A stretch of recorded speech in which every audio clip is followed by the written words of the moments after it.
एक समंदर को दिखाते हुए शुरू होती है, जहां पर रिक के वर्कर्स ऑयल निकालने के लिए कई माह से काम कर रहे हैं। रिक के मैनेजर मैग्नस को कंपनी की तरफ से कॉल आती है और वो ड्रिलिंग को रोकने का कहते हैं क्योंकि अगले टावर से उनका कोई राब्ता नहीं हो पा रहा। यहीं पर कॉल कर जाती है और मैग्नस मजीद डिटेल्स नहीं ले पाता, साथ ही पूरी बिल्डिंग से कम्युनिकेशन भी कट जाता है। फिल्मर रेडियो पर बात करने की कोशिश करता है लेकिन रेडियो काम नहीं करता। इसके बाद मैग्नस सबको मीटिंग में बुलाता है और कहता है कि हमारा हेडक्वार्टर से राब्ता नहीं हो पा रहा। उसी वक्त बिजली चली जाती है और फिल्मर जब चेक करने जाता है तो उसे पता चलता है कि सारे जनरेटर्स डाउन हो गए हैं। बैटरी बैकअप की वजह से फिलहाल सब चीजें चल रही हैं और रिक के मेन हिस्से का प्रेशर भी काफी ठीक है, लेकिन अगर ये प्रेशर बढ़ा तो सब लोग मारे जाएंगे। फिल्मर राब्ता करने की कोशिश करता है लेकिन रेडियो अभी भी काम नहीं कर रहा और उन्हें ये भी पता चलता है कि उनके सामने वाला रिग भी इसी मुश्किल में है। तभी पूरा रिग हिलना शुरू हो जाता है और उसके मेन हिस्से में आग लग जाती है। मैग्नस अपने वर्कर्स की जान बचाने के लिए सिस्टम को बंद करा देता है। तभी सभी लोग ये देखकर हैरान हो जाते हैं कि सामने से घनी धुंध के बादल उनकी तरफ आ रहे हैं और देखते ही देखते धुंध सारी बिल्डिंग को घेर लेती है। एलन कहता है कि उन्होंने कुछ ज्यादा ही ड्रिलिंग की जिसकी वजह से भूकंप आया, लेकिन साइंटिस्ट रोज कहती है कि नहीं, ऐसा नहीं हो सकता। इसके बाद मैग्नस फिल्मर और बास को टावर के ऊपर रेडियो ठीक करने के लिए भेजता है। वो जब काम कर रहे होते हैं तो वहाँ उन्हें एक मरा हुआ परिंदा दिखता है। मैग्नस और लॉरस रेडियो टावर के नीचे खड़े होते हैं कि उसी वक्त बास नीचे गिरता है। सब भाग कर आते हैं। तब तक फिल्मर भी नीचे आ चुका था। फिल्मर कहता है कि वो नहीं जानता कि क्या हुआ क्योंकि बाज उसके पीछे था, लेकिन लॉरस को उस पर शक होता है। डॉक्टर बाज को मेडिकल रूम में ले जाती है लेकिन सर्जरी के बगैर वो कुछ नहीं कर सकते थे। रोज मैग्नस को कंप्यूटर रूम में ले जाती है और दिखाती है कि पाइप में प्रेशर बिल्कुल नहीं है। इसका मतलब है कि सारे ड्रिलिंग प्लांट्स एक जैसी परेशानी फेस कर रही हैं। कुछ देर बाद बाज उठता है और उससे विजन्स आने लगते हैं। लॉरस मैग्नस के ऑफिस में जाता है और वहाँ उसे कंपनी की खुफिया फाइल मिलती है, जिसे उठाकर वो सबको जमा करता है और उन्हें बताता है कि कंपनी सबसे झूठ बोल रही है। मैग्नस भी वहाँ आ जाता है, जिसे सच बताना पड़ता है कि हाँ, कंपनी बंद होने वाली है और सब लोग नौकरियों से हाथ धो बैठेंगे। अभी वो ये सब बता रहा होता है कि उनके ऊपर राख गिरने लगती है, जो कि काफी अजीब था। बास भी ऊपर आ जाता है और उसे देखकर सब हैरान हो जाते हैं। बास सबको बताता है कि अब बहुत देर हो चुकी है। इसके बाद मेडिकल रूम में बास बताता है कि उसने टावर पर एक आवाज सुनी जो अभी तक उसके कानों में गूंज रही है। ये कहने के बाद वो काबू से बाहर हो जाता है। थोड़ी देर बाद डॉक्टर रोज को बताती है कि जख्म अपने आप ही ठीक हो रहे हैं। कुछ घंटों बाद हम बास को देखते हैं जिसके ज्यादातर जख्म अब बिल्कुल ठीक हो चुके थे और जब वो अपना चेहरा शीशे में देखता है तो उसे फिर से विजन आता है कि उनका रिग तबाह हो रहा है। बास भागकर अपने कमरे में जाता है। तभी उसके सर में बहुत दर्द होने लगता है और उसका सोने वाला दांत बाहर निकल आता है। दूसरी तरफ फिल्मर मैग्नस को कहता है कि हमारे पास ऐसी कोई इन्फॉर्मेशन नहीं है और ना ही हमारे पास कम्युनिकेशन का कोई जरिया है। अगर हम सुबह तक का इंतजार करते हैं तो हमारे पास बैटरी बैकअप खत्म हो जाएगा और रिग तबाह भी हो सकता है। वहीं एलन देखता है कि बास खिड़की पर गोल दायरा बना रहा है। एलन उससे पूछता है कि तुम ठीक हो? वो बताता है कि उसे बहुत सी आवाजें सुनाई दे रही हैं। उसके बाद कमरे की लाइट्स टिमटिमाने लगती हैं और बास एलन को अकेला छोड़कर कमरे से बाहर चला जाता है।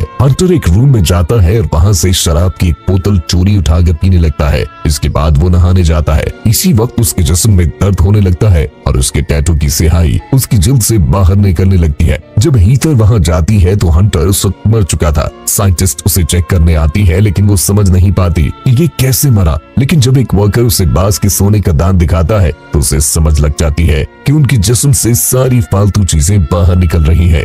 कंट्रोल रूम में फिल्मर को एक रोशनी नजर आती है। वो और एलन बाहर जाकर चेक करते हैं लेकिन वहाँ उन्हें कोई दिखाई नहीं देता। लॉरस उन दोनों को वहाँ देख लेता है और बिल्डिंग के अंदर जाकर दरवाजा लॉक कर देता है। फिल्मर जब किश्तियों को चेक कर रहा होता है कि उसी वक्त उसका हाथ जख्मी हो जाता है और वो देखता है कि राख भी गिरना बंद हो गई है। लॉरस कंट्रोल रूम में जाता है और लाइट्स चलाकर सिग्नल देना शुरू कर देता है, जिसकी वजह से जहाज तेजी से दौड़ने लगता है। ये देखकर फिल्मर और एलन अंदर जाने की कोशिश करते हैं लेकिन दरवाजा बंद होता है। ईथर उसकी आवाज सुनती है और मैग्नस दरवाजा खोलने में मदद करता है। मैग्नस लॉरस के पास जाता है और उससे चाबी मांगता है जो लॉरस ने जहाज तेज करने के बाद निकाल ली थी। रोज राख का टेस्ट करती है और जब उस पर थोड़ा सा खून गिराती है तो वो देखती है कि इसमें लिविंग ऑर्गन्स मौजूद हैं। वो मैग्नस को बताती है कि राख में कुछ ऐसी चीज मौजूद है जो जख्मों को जल्द से ठीक करने में मदद देती है और जो लोग जख्मी हैं उन्हें जल्द से जल्द अलग रखा जाए क्योंकि राख जख्मी इंसान की जल्द में मुंतकिल हो जाती है। मजीद डिटेल्स हासिल करने के लिए वो सब लोगों के ब्लड सैंपल्स लेना चाहती है। अगले दिन भीतर देखती है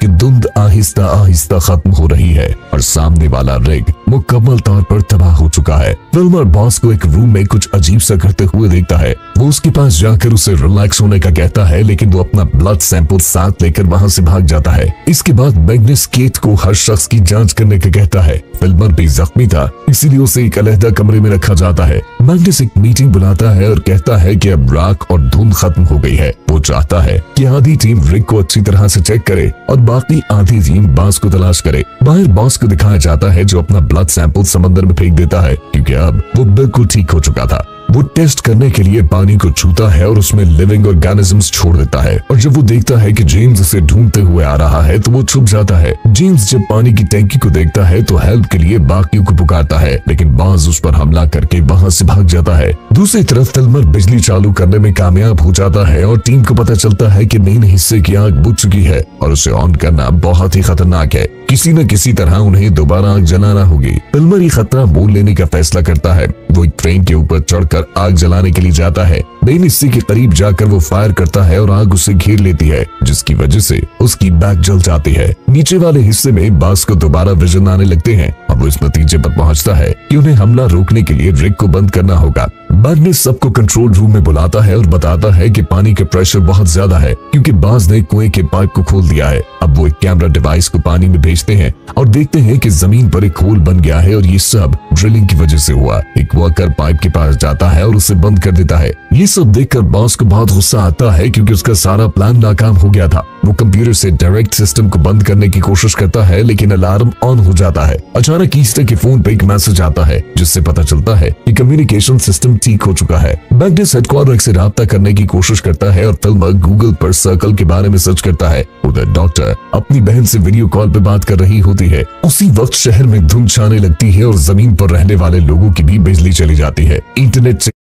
सिग्नल भी चला जाता है और हेडक्वार्टर को मैग्नस की हेल्प का मैसेज नहीं मिल पाता। बॉस फिल्मर के जिस्म से जुड़ने के लिए अपनी ताकत का इस्तेमाल करता है, जिससे फिल्मर के जख्म तेजी से ठीक हो रहे हैं और उसे बॉस की आवाजें भी सुनाई दे रही थी। इसीलिए वो बाथरूम भी जाता है और अपने जख्म चेक करता है। थोड़ी देर बाद रोज फिल्मर को चेक करने जाती है, जहां उसे एक नोट मिलता है। ये देखने के बाद रोज फिल्मर के पीछे भागने लगती है, क्योंकि फिल्मर बॉस के पास जा रहा था। केट भी वहां आ जाती है। वो दोनों उसका पीछा करते हैं। नीली रोशनी केट के गिर्द घूमने लगती है, लेकिन उस पर हमला होने से पहले रोज उसे बाहर ले आती है। सब लोग एक जगह जमा हो जाते हैं, क्योंकि दूर से उन्हें एक रोशनी आती दिखाई देती है, जो सामने वाले रिग का शिप होता है। रोज कुक से मिलती है, जो कंपनी का रिसर्च हेड है। कुक कहता है कि पानी के प्रेशर की वजह से हमारा रिग फट गया था। रोज उससे पूछती है कि उसे यहाँ क्यों भेजा गया, जिसका वो कोई जवाब नहीं देता। इसके बाद हरीश रोज को बताता है कि कुक एक फेक अकाउंट से सिस्टम को एक्सेस करना चाहता था, लेकिन आईटी वालों ने उसे पकड़ लिया। इसीलिए कुक ने सारा डाटा डिलीट कर दिया।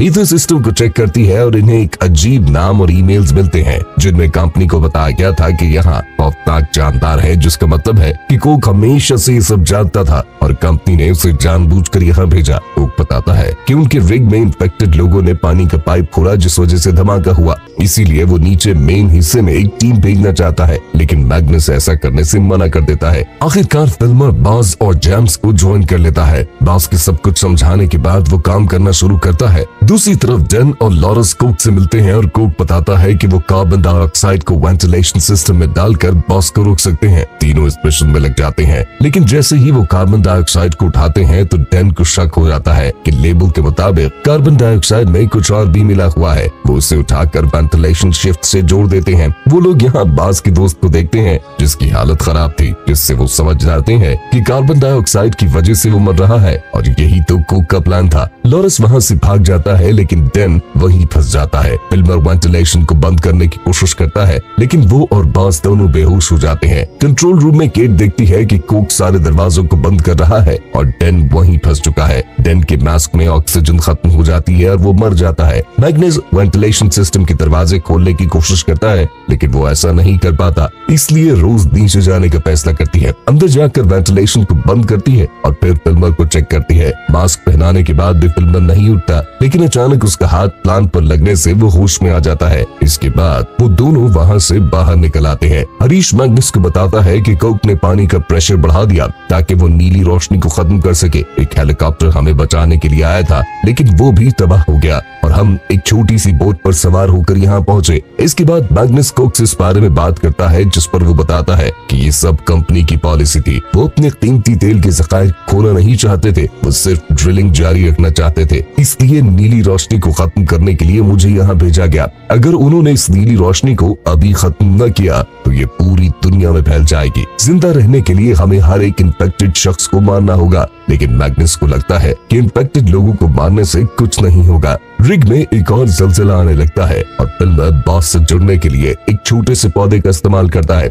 और देखता है कि नीली रोशनी समंदर को तबाह करने के लिए आ रही है। कुछ देर बाद मैग्नस, रोज और फिल्मर कढ़े के अंदर जाते हैं, जहाँ मैग्नस अपने मरे हुए बेटे को देखता है और बॉस रोते हुए कहता है कि अब बहुत देर हो चुकी है और हम नाकाम हो गए हैं। कोक हरीश को कहता है कि हमारा हेलीकॉप्टर आने वाला है और अगर इस मिशन में मेरी मदद करो तो मैं तुम्हें भी अपने साथ ले जाऊंगा। हरीश को शक हो जाता है कि कोक को छुपाने की कोशिश कर रहा है, इसलिए वो माइक्रोफोन ऑन कर देता है। कोक कहता है कि वो रिक को तबाह करना चाहता है। तभी ज़लज़ला आने लगता है और पूरी बिल्डिंग पूरी तरह से हिलने लगती है। कोक हरीश को धक्का देकर दूर फेंकता है ताकि वो धमाके का काउंटडाउन शुरू कर सके। उसी वक्त हेलीकॉप्टर का पायलट उससे राब्ता करता है। कोक अकेले भागने के लिए हेल्डेक की तरफ जाने लगता है। हेल्डेक पर लॉरेंस कोक को मारने की कोशिश करता है, लेकिन हीथर उसे ऐसा करने से रोक देती है। हरीश वहाँ आता है और सबको बताता है कि उन्होंने कामयाबी से धमाका रोक दिया है। अब सबको यहाँ से निकलने के लिए तैयार हो जाने का कहता है। तभी एक और भयानक ज़लज़ला आने लगता है। बॉस नीली रोशनी के साथ रहने का फैसला करता है क्योंकि उसे लगता है कि वो इंसानों के साथ रहने के काबिल नहीं। मैग्नस, रोज और फिल्मर हेलीकॉप्टर को पकड़ते हैं और वहाँ से निकल जाते हैं। उसी वक्त सुनामी आती है और रिक को उड़ा कर ले जाती है।